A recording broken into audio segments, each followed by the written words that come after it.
క్రీస్తు దేవుని యొక్క మర్మము.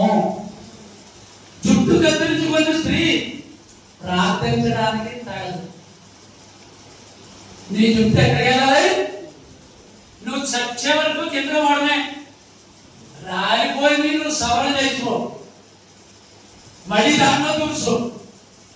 నీ జుట్టు ఎంత పెద్దగా ఉంటే అంతకంత రాడదాన్ని చూస్తే నీకు అర్థమని చెప్పారు. పూర్వంలో కట్ చేసుకుంటారు, ఏం కాదు, కొంచెం ఓ జాడి ఉంచుకునేటప్పుడు కట్ చేస్తున్నారు. మీరు ఇద్దరు చెప్పడం అంటే నేను చెప్పకపోతే అలా చేస్తారు వేయడం. కాబట్టి ఈ గుణం ఉంటుంది మనకి. నీకు ఎంతో చుట్టూ కత్తిరించుకున్న స్త్రీ ప్రార్థించడానికి తగదు. చూసారా? మగవాళ్ళు దుస్తులు ఆడదేసుకోకూడదు, ఆడదాన్ని దుస్తులు మగవాళ్ళు వేసుకోకూడదు.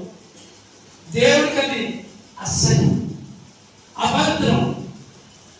కొప్పు కొట్టుతున్న స్నానాలు అది ఎలా ఉంటుందో, లోపల లెక్కలకి వెళ్ళినప్పుడు ఎలా ఉంటుంది, దేవుడికి అంత అసహ్యం అంట.